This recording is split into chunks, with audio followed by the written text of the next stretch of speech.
Ang palabas ay nagsimula sa Mexico, isang lugar na sinalanta ng sunod-sunod na pagdukot kung saan isang tao ang dinudukot kada isang oras at karamihan sa mga biktima ay hindi na nakakabalik ng buhay. Dumating ang dating operatiba ng CIA na si John Creasy upang bisitahin ang kanyang kaibigan na si Rayburn na isa pang dating ahente na ngayon ay namamahala sa isang pribadong kumpanya ng seguridad na nagproprotekta sa mayayamang kliyente. Nagbiro si Rayburn na namumuhay ito na parang isang hari sa Mexico at tinanong kung ano ang ginagawa ni Creasy. Inamin ni Creasy na palagi itong walang ginagawa at nagmamadali na makita siya. At samantala ang negosyante na si Samuel Ramos ay nakipagkita sa kanyang abogado na si Jordan Calfes upang talakayin ang lumalalang mga pagdukot sa lungsod. Binanggit ni Calfes ang isang kamakailang kaso kung saan ang isang batang babae ay naibalik sa kanyang magulang ngunit nawawala ang isang tainga nito. Sinabi ni Samuel na ang kanyang asawa na si Lisa ay iginiit na kumuha sila ng bodyguard para sa kanilang 9 na taong gulang na anak na si Pita ngunit nag-alinlangan ito at sinabing mayroon na silang ransom insurance. Ngunit pinaalala ni Calfes sa kanya na malapit nang matapos ang pulisya at para ma-renew ito kailangan niyang kumuha ng bodyguard. Kalaunan ay sinabi ni Rayburn kay Creasy ang tungkol sa isang trabaho sa pamilya ng mga Ramos. Nag-alinlangan si Creasy at itinuro ang problema nito sa pag-iinom at sa pakikisalamuha. Idinagdag pa nito na ang negosyo ni Samuel ay nahihirapan at kailangan nito ng taong pagkakatiwalaan. Kalaunan ay pumayag si Creasy na makipagkita sa pamilya at sa panahon ng kanilang pagpupulong sinuri ni Samuel ang papel ni Creasy at humanga ito sa kanyang background sa CIA. At sa tirahan ng mga Ramos pinakilala ni Samuel si Creasy sa kanyang asawa na si Lisa na medyo natuwa nang makilala ang isang Amerikano. Tinawag nito ang kanilang anak na si Pita para makilala ang kanyang bodyguard at hiniling ipakita ang lugar patungo sa kanyang silid. At matapos na umalis si Samuel ay nagulat ng tanggihan ni Lisa ang 4 pang kandidato bago si Creasy. Sinabi nito na pakiramdam niyang mapagkakatiwalaan si Creasy at pinakita ni Pita kay Creasy ang kanyang bagong silid at binanggit na ang parrot sa lugar ay pag-aari ng kanilang dating bodyguard. At sa gabing yun habang dinala ni Lisa si Pita sa silid sinabi ng bata na gusto nito si Creasy at para itong katulad ng kanyang teddy bear. Pinangalanan nito ang laruan na Creasy Bear at nagpaalam matulog.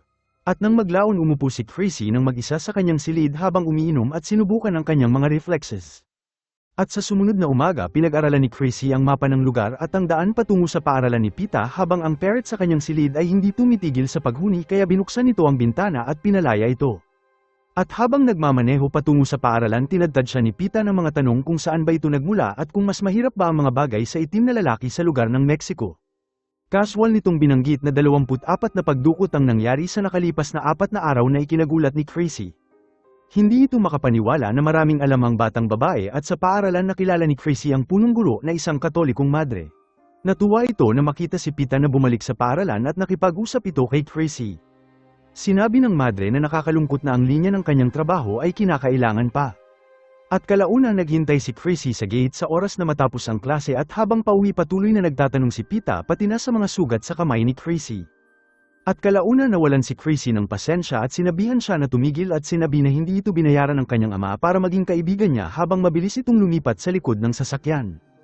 At sa kinagabihan binisita ni Lisa si Creasy sa kanyang silid habang napansin nito ang Biblia sa kanyang kamay at nagtanong kung makakatulong ba ito. Pinaliwanag nito na si Pita ay nais lamang ng kaibigan na bodyguard at sinabi ni Creasy na binabayaran siya ng pamilya para maging bodyguard at hindi maging kaibigan ng bata. At sa gabing yun si Creasy ay muling nalugmok sa matinding depresyon habang sunod-sunod itong uminom at kinargahan ang kanyang baril. Itinutok niya ito sa kanyang ulo habang kinalabit ang getilyo kung saan tila walang nangyari. At sa gitna ng ulan tinawagan nito si Rayburn sa kalagitnaan ng gabi at nagtanong kung bakit hindi pumutok ang kanyang baril. Sinabi ni Rayburn na baka isa itong panimula at napagtanto kung ano ang binabalak ni Creasy. At bago pa ito magtanong ng marami humiling ng tawad si Creasy sa pag-abala nito sa kanya at tinapos ang kanilang tawag. At matapos na ibaba ang tawag tumingin si Creasy sa bintana ni Pita at nakita ang bata na pinapanood siya pagkatapos ay bigla itong nawala. At tahimik kinuha nito ang bala at inilagay ito sa loob ng isang posporo na parang isang paalala na ang kanyang buhay ay nakaligtas dahil mayroon itong dahilan. At sa sumunod na umaga habang patungo sila sa paaralan napansin ni Creasy ang isang kainahinalang sasakyan na huminto sa kanilang likuran at nagsimulang sundan sila. Tahimik itong kumuha ng piraso ng papel at humingi kay Pita ng lapis habang napansin din ng bata ang sasakyan at mabilis isinulat ang plaka ng sasakyan. At bago pa gawin ni Creasy ang kaparehong bagay ang daan ay naging pababa at ang sasakyan ay bumilis. At ilang sandali dumating sila sa paaralan ni Pita nang ligtas bagamat hindi pa rin ito mapakali. At sa hapon nagtungo si Pita sa kanyang pagsasanay sa paglangoy at nang pumutok ang baril para magsimula siya ang huling tumalon ngunit nagawa pa rin niya matapos sa ikatlong pwesto. Tinulungan siya ni Chrissy palabas ng pool at sinabi sa kanya na mayroon itong tunay na kakayahan sa paglanggoy.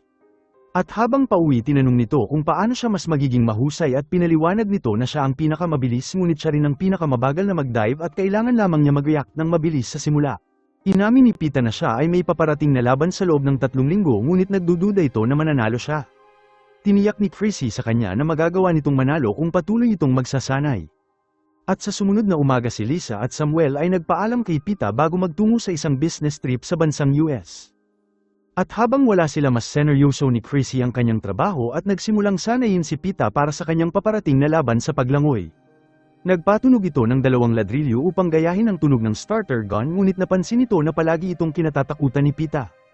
At nang maglaon habang tinutulungan niya ito sa takdang aralin nagbiro si Pita at nagawa nitong mapatawa si Chrissy at isang bagay na hindi pa nito nakikita noon. Ang pagsasanay nila ay nagpatuloy araw-araw habang ginagamit ni Chrissy ang kanyang boses bilang hudyat. At sa tuwing mahuhuli ito sa pagtalon mahinahon itong sinasabi na muling umikot at kalaunan ay bumuti ito hanggang malampasan niya ang kanyang dating oras sa paglangoy. At lumipas ang ilang araw ang kanyang magulang ay bumalik mula sa kanilang paglalakbay at labis ang tuwa ng bata lalo na nang makita nito ang regalo na dala nila para sa kanya. At sa gabing yun pinagmasdan ni Lisa si Chrissy habang tinutulungan nito si Pita na tapusin ang kanyang takdang aralin.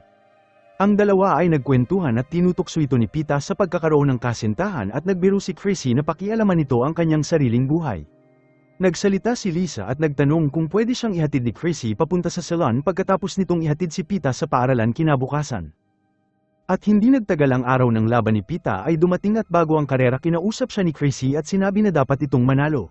At nang pumutok ang starter gun tumalon si Pita sa pool habang nanonood si Chrissy ng may ngiti habang nanalo ito sa karera at mabilis itong tumakbo sa bisig ni Chrissy na labis ang tuwa. At nang maglaon dinala ni Chrissy si Pita upang makilala si Rayburn at ang asawa nito at lahat sila ay pinagdiwang ang kanyang pagkapanalo.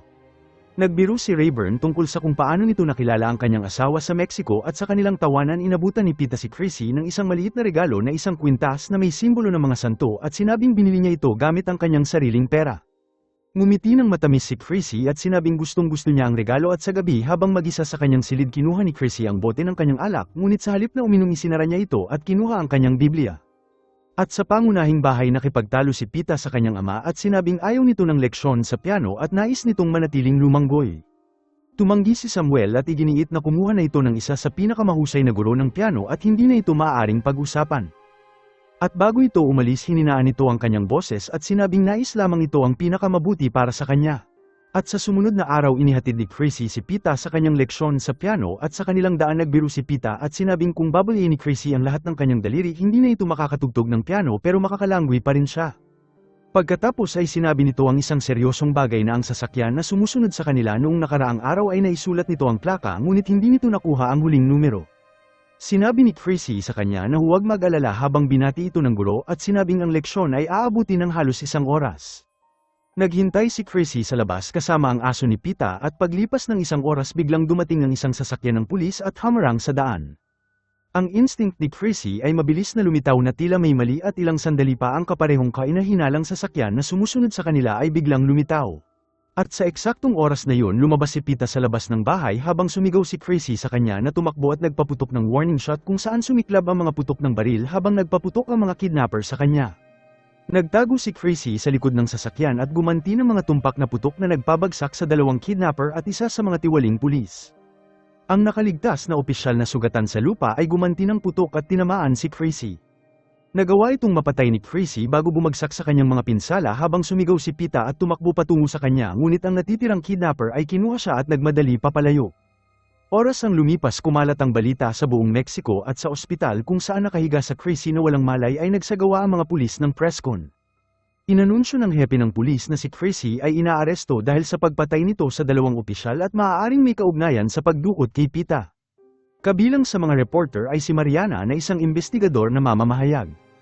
Espesyalista ito sa pagbubunyag ng mga tiwaling opisyal habang hinamon nito ang hepe at nagtanong kung bakit ang mga opisyal na yon ay nasa eksena na hindi naka-duty at naka-uniforme. Iniwasan ng hepe ang tanong ngunit humarap ang direktor na si Miguel ng Federal Investigation at idiniklara na ang mga pulis na yon ay tuwali. At sa tirahan ng mga Ramos ang lugar ay punong-puno ng mga investigador at opisyal. Labis ang lungkot ni Lisa at wala itong tigil sa pag-iyak habang sinubukan siyang pakalmeyan ng abogado ni Samuel at nangako na magiging maayos ang lahat. Lumapit ang isang lalaki at binigay ang kanyang pakikiramay at pinakilala nito ang kanyang sarili bilang Teniente Victor Fuentes mula sa Dibisyon ng Anti-Kidnapping. Sinubukan agad siyang paalisin ng abogado ng pamilya at sinabi na siya ang namamahala sa negosasyon at hindi nila kailangan ng anumang tulong. Tumunog ang telepono at tumawag ang mga kidnapper at sinabi nila kay Samuel na kung nais nitong makitang buhay ang kanyang anak kailangan nitong magbayad ng 10 milyon at ilagay ito sa 2 bag na may tig 5 milyon bawat isa. Kinuha ni Calfes ang telepono at kinumpirma ang mga tagubilin habang nagbabala ang mga kidnapper na dapat ihatid ni Samuel ang pera ng mag-isa at ang anumang pagkakasangkot ng pulis ay mangangahulugan ng kamatayan ni Pita. Samantala pumasok si Rayburn sa silid ni Chrissy sa ospital at iniwasan ng mga pulis na nagbabantay sa pinto. At sa loob sinalubong siya ng direktor na si Manzano at pinaliwanag na gusto nitong tumulong. Nagising si Chrissy at ang unang bagay na tinanong nito ay kung nasaan si Pita. Malumanay na sinabi ni Rayburn sa kanya na mawawala ito ng 2 araw at patuloy pa rin ang negosasyon. At sa araw ng napag-usapan habang nakatanggap ang tagubili ng mga kidnapper hiniling ni Calfes sa kanila na payagan si Samuel na dumating kasama ang driver nito. Sinunod nila ang ilan sa mga utos ng kidnapper habang kinuha ni Samuel ang isang mapa mula sa isang payphone at nagtungo sa isang abandonadong sasakyan at iniwan ang pera gaya ng utos sa kanya. Ngunit ang mga bagay ay naging hindi maganda dahil isa pang grupo ang tinambangan ng mga kidnapper sa panahon na ito kung saan nagpaputok at ninakaw ang pera. At sa kaparehong oras inilipat ni Manzano si Chrissy mula sa ospital sa mas ligtas na lokasyon. At sa sumunod na araw ang kidnapper ay muling tumawag at sa galit inakusahan nito si Samuel ng pagtataksil sa kanila at sinabing plano nito ang pananambang at ang mga tauhan nito ay napatay ang kanyang pamangkin sa proseso. Malamig nitong sinabi na dahil sa nangyari si Pita ay mamamatay habang kinuha ni Lisa ang telepono at nagmamakaawa ngunit sinabi sa kanya ng kidnapper na huli na ang lahat. At dahil napagtanto na wala na itong magagawa tuluyang napahagulgol si Lisa at sumisigaw sa lahat. Binisita ni Rayburn si Chrissy sa isang bahay na binabantayan kung saan siya inilipat ni Manzano at ibinahagi ang pinakamasamang balita. Sinabi nito na patay na si Pita at pinaliwanag kung paano nasira ang palitan dahil ang pamangkin ng kidnapper ay napatay at gumanti ang mga ito sa pamamagitan ng pagpatay sa bata. Dumating si Manzano at pinaalam ng doktor sa kanya na ang mga sugat ni Chrissy ay malubha at kakailanganin nito ng ilang linggo para gumaling.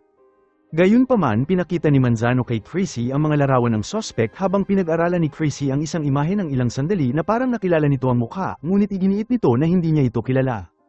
At sa halip hiniling nito na makita ang mga larawan ng mga pulis at pinaliwanag ni Manzano na ang mga pulis na yon ay tuwali at protektado ng isang kapatiran na tinatawag na La Hermandad.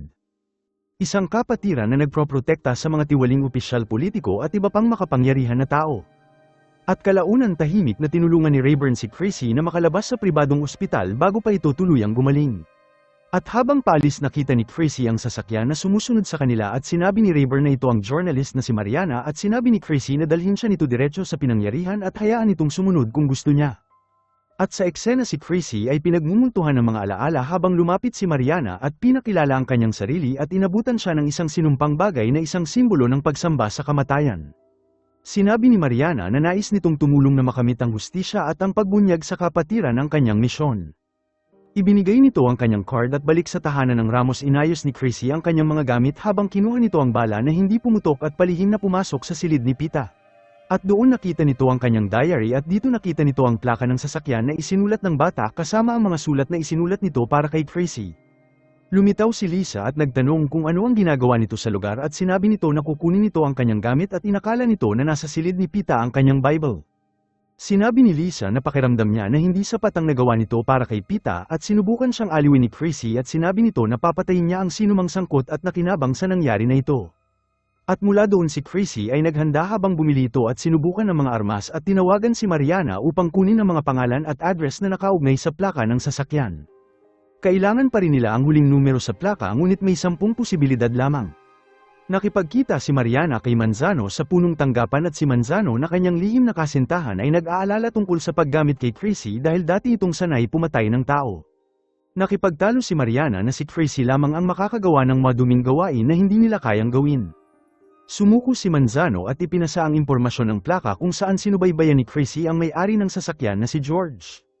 Hinarap niya ito at pinilit itong isakay sa sasakyan at dinala sa isang abandonadong burol. At doon hinubera nito ni Chrissy at itinali ang kanyang kamay sa manubela at sinimulan ng isang brutal na pagtatanong. Sinabi nito na puputulin niya ang kanyang daliri kung saan isa-isa niya itong pinutol hanggang sa masira si George. At sa ilalim ng matinding sakit isiniwalat ni George na binigay nila ang batang babae sa isang tao na tinatawag nilang tagapag-alaga at ang operasyon ay inutos ng isang tao na tinatawag nilang The Voice. Hiniling ni Chrissy ang deskripsyon ng tagapag-alaga at inamin ni George na ang lalaki ay nagtatrabaho sa pinto ng nightclub na tinatawag na The Rave. At sa oras na makuha nito ang lahat tinapos ni Chrissy si George at itinapon ang sasakyan pababa sa bangin para pagtakpan ang krimen.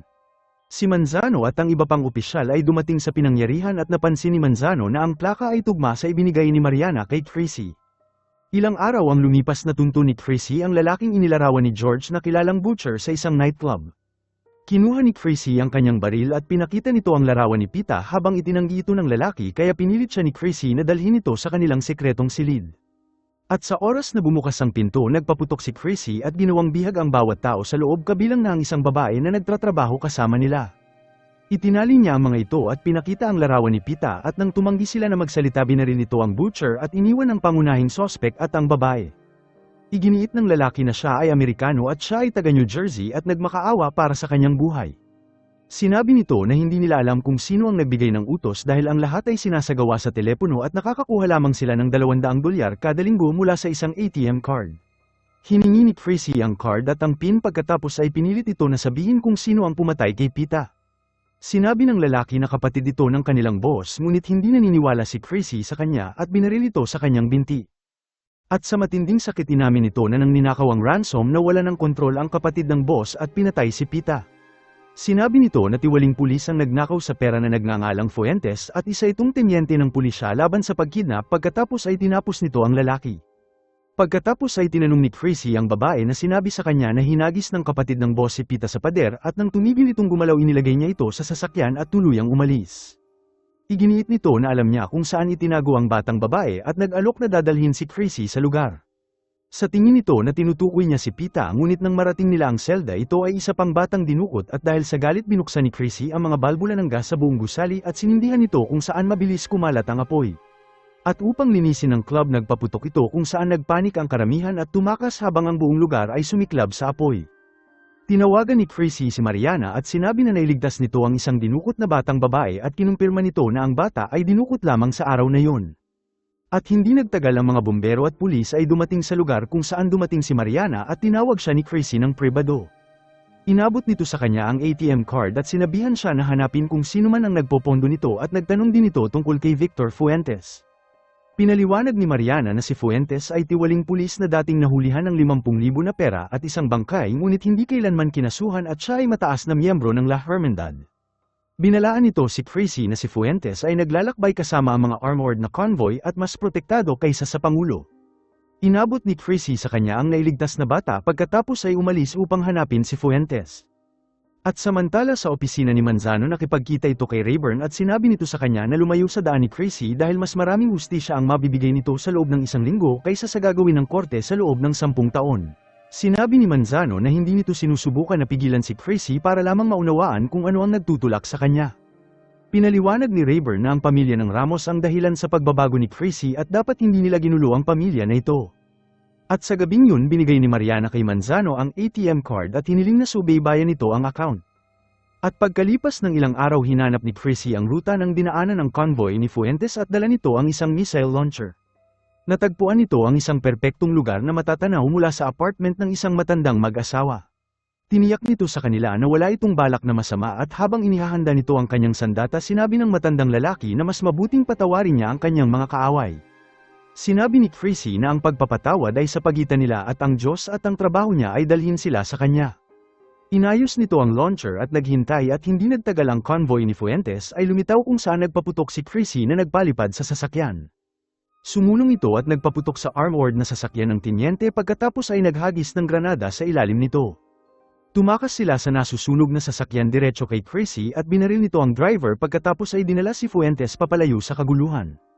At nang maglaon pinahubad nito si Fuentes at itinali sa sasakyan na nanginginig sa labis na takot. At nang nais malaman ni Chrissy kung ano ang nangyari sa ransom mayabang na sinabi ni Fuentes ang tungkol sa La Hermandad at sinabi nito na siya ang presidente ng grupo. Sinabi ni Chrissy sa kanya na nagtanim ito ng C4 charge sa loob ng kanyang katawan at nagtakda ng 5 minutong timer. Nagpanik si Fuentes habang nagsimula ang oras at sa wakas ay inamin nito na ninakaw niya ang pera para sa ransom at ginawa na niya ito dati. Sinabi nito na $2.5 milyong lang ang nakita niya sa isang bag at papel naman sa isa pang bag. Nagtanong si Chrissy kung sino ang naglagay ng bag sa tirahan ng mga Ramos bago ang palitan at sinabi ni Fuentes na ang abogado ng mga Ramos na si Calfes ang naglagay nito. Sinubukan ni Fuentes na humingi ng tawad para sa pagkamatay ni Pita ngunit umalis lamang si Chrissy at iniwan ito sa lugar kung saan tuluyan itong sumabog. Hinanap ni Chrissy si Jordan Calfes sa kanyang tahanan ngunit natagpuan nito ang abogado na wala ng buhay na lumulutang sa pool. At sa loob ng bahay natuklasan nito ang isang katana sa mesa na siyang ginamit sa pagpatay at higit sa lahat isang fax na mainit pa ang makina. At nang maglagay ito ng papel sa makina isang bank statement mula sa isang Cayman Islands ang naprint. Ang isa sa mga nakalistang pangalan ay Samuel Ramos habang tinawagan ni Chrissy si Mariana at sinabi na nakita nito ang mga offshore na record na may kaugnayan sa mga deposito at withdrawal sa US at kailangan nito ang mga record na masubaybayan at maisalin. At kalaunan hinarap ni Chrissy ang mga Ramos sa kanilang tahanan at sinabi nito sa kanila na gusto nito ng mga kasagutan. Mukhang nalito si Lisa habang nakatitig si Chrissy kay Samuel at nagtanong ito kung si Lisa ay sangkot din ba sa pagdukot at mukha itong nalilito. Nalungkot si Samuel at umamin kung saan sinabi nito na nalulunod siya sa utang na iniwan ng kanyang yumaong ama at siya at si Calfes ang nagplano sa pagdukot para mapakinabangan ng insurance. Sinabi ni Calfes sa kanila na si Pita ay itatago sa loob ng 2 araw kung saan manunood ito ng TV at kakain ng ice cream at walang sino man ang mag-aakala na mapupunta ito sa pagpatay. At matapos umalis si Liz sa tahimik na binaba ni Chrissy ang kanyang baril at inilagay ito sa lamesa pagkatapos ay ibinigay nito ang bala na hindi pumutok kay Samuel. Sinabi ni Chrissy na hindi ito pumutok sa kanya at baka sa kanya ay pumutok ito. Sinabi nito na palaging sinasabi ng bala ang katotohanan at hindi kailanman nagsisinungaling at sinabi na ipagdarasal siya nito. Kinuha ni Samuel ang baril at isang putok ng baril ang umalingaw-ngaw habang papalayo si Chrissy sa silid. Pumasok si Liz sa kalaunan at nakita ang katawan ni Samuel at pagkalipas ng ilang araw sa opisina ni Manzano iniulat ang isang report na natuntun ng pondo ng ATM at nabawi ang isang address. Bagamat ang mga nandoon ay hindi tugma sa pagkakakilanlang bilang The Voice at sa pagtingin sa larawan biglang sinabi ni Manzano na mayroon na silang lead. Ang mukha sa larawan ay ang The Voice at pinaliwanag niya na ang kanilang grupo ay naglagay ng security sa bahay sa pagkukunwaring nag-deliver ng mga bakuna laban sa kolera at kinuha ang litrato mula sa bahay. Sinabi nito kay Mariana na ilagay ang mukha ng lalaki sa mga dyaryo kinabukasan. At sa gabing yun habang palabas si Mariana sa sasakyan isang armadong lalaki ang lumitaw sa anino at binaril ang kanyang driver sa binti at itinutok ang baril sa kanya. Binalaan siya nito na kung ilalathala nito ang larawan mawawala niya ang kanyang buhay. At dahil hindi naapektuhan tinawagan nito si Chrissy at ibinigay sa kanya ang address na nakalink sa ATM kasama ang pangalan ng may-ari nito na si Reyna Sanchez. Sinabi rin nito na kunin ang dyaryo at inilabas nito ang larawan ng The Voice sa kabila ng pagbabanta sa kanya. At hindi nagtagal dumating si Chrissy sa address at nagsimulang obserbahan ang lugar. At ilang sandali huminto ang isang sasakyan kung saan lumabas ang kapatid ng The Voice at pumasok sa bahay kasunod ng isang lalaki na naglalaro sa labas. At bago pa maisara ng bata ang pinto sumunod si Chrissy dala ang kanyang baril at nagbabala na manatili itong tahimik. At sa ibang lugar ang grupo ni Manzano ay pinagmamasdan ng sitwasyon sa pamamagitan ng surveillance at nagtanong kung dapat ba silang makialam. At sa loob ng bahay ang buntis na asawa ng The Voice ay nagsimulang sumigaw kay Chrissy na lumabas sa kanilang tahanan. Binaril siya ng kapatid ng lalaki sa dibdib at tumakas at habang sugatan ay sinundan nito ni Chrissy. Binangga ng lalaki ang isang minivan sa isang truck habang sinusubukan na tumakas habang kinaladkad dito ni Chrissy at pinilit na bumalik sa loob. At sa loob hiniling ni Chrissy na sabihin ng babae ang lahat sa kanya tungkol sa kanyang asawa. At nang tumanggi ito nagbantay ito na babarilin nito ang kanyang bayaw at dahil sa takot isiniwalat nito na ang tunay na pangalan ng The Voice ay Daniel Sanchez at ang sugatan na lalaki ay ang kanyang kapatid na si Aurelio Sanchez. Nagtanong si Chrissy kung paano nila ito makakausap at pinaliwanag ni Reyna na gumagamit sila ng page at tumatawag lamang ito pabalik. Inutusan siya ni Chrissy na gawin ito agad ngunit walang signal kaya lumipat sila sa bubong kung saan sinimulan subaybayan ng grupo ni Manzano ang tawag. At ilang sandali pa tumawag si Daniel habang sinagot ito ni Chrissy at nagbabala na hawak nito ang kanyang pamilya at hingi mag-aatubiling saktan sila. At nang magtanong si Daniel kung magkano ang kailangan nitong pera na wala sa kontrol si Chrissy at pinaputok nito ang kanyang baril sa daliri ni Aurelio. At si Reyna sa labis na panik at nagsimulang magbigay kay Chrissy ng mga pera at nagmamakaawa na kunin ito at umalis na. Ngunit tumugon si Chrissy na hindi nito gusto ng pera at ang kailangan nito ay si Daniel. Ibinaba ni Daniel ang telepono pagkatapos ay tumawag ulit ilang sandali na may nakakagulat na alok. Ibabalik nito si Pita ng buhay kung isusuko ni Chrissy ang kanyang sarili at palayain nito si Aurelio. Muling tumawag si Daniel at sinabi nito na ang pangalan ng teddy bear ni Pita ay Chrissy, kung saan nagulat si Chrissy at napagtanto na buhay pa si Pita at mabilis itong pumayag sa kanilang palitan. Nawala ng grupo ni Manzano ang komunikasyon habang paalis si Chrissy sa rooftop. At nang maglaon nagtungo si Chrissy patungo sa lugar kasama si Aurelio at tinawagan si Lisa. Sinabi nito sa kanya ang hindi kapani-paniwalang balita na si Pita ay buhay pa at ibinigay sa kanya ang lokasyon at hiniling na magtungo agad ito sa lugar. At pagkalipas ng 2 oras dumating si Lisa at itinuro ni Chrissy ang tulay kung saan naghihintay ang mga kidnapper kasama si Pita. Inabot nito kay Lisa ang kanyang baril at sinabi na ang lalaki na katabi niya ay ang kapatid ng kidnapper at huwag itong pakawalan hanggat hindi ligtas si Pita. At dahil duguan at nanghihina naglakad si Chrissy patungo sa tulay kung saan pinalaya ng kidnapper si Pita, at sa oras na makita siya nito tumakbo ito sa kanyang bisig at niyakap niya ito ng mahigpit at sinabi nito na magtungo ito sa dulo ng tulay kung saan naghihintay ang kanyang ina. At nang magtanong si Pita kung saan pupunta si Chrissy, tumugon nito na uuwi rin siya habang ibinalik nito ang kanyang diary at hinikayat ito na tumakbo. Pinalaya ni Lisa si Aurelio sa sandaling maging ligtas si Pita kung saan muling nagkita ang mag-ina na labis ang sabik sa isa't isa. At sa tulay itinutok ng mga kidnapper ang kanilang baril kay Chrissy habang naglakad ito patungo sa kanila ng walang laban. Isinakay nila ito sa sasakyan at umalis habang nagmamasid si Pita na walang magawa mula sa malayo. At sa sasakyan hinawakan ni Chrissy ang kwintas na binigay nito sa kanya at tuluyang sumuko sa kanyang mga pinsala sa katawan. At sa kaparehong araw na yon tinunto ni Manzano at pinatay si Daniel habang inaaresto ito at pinaghiganti si Chrissy. Maraming salamat mga Lods, huwag kalimutan mag-like at subscribe. Love you all.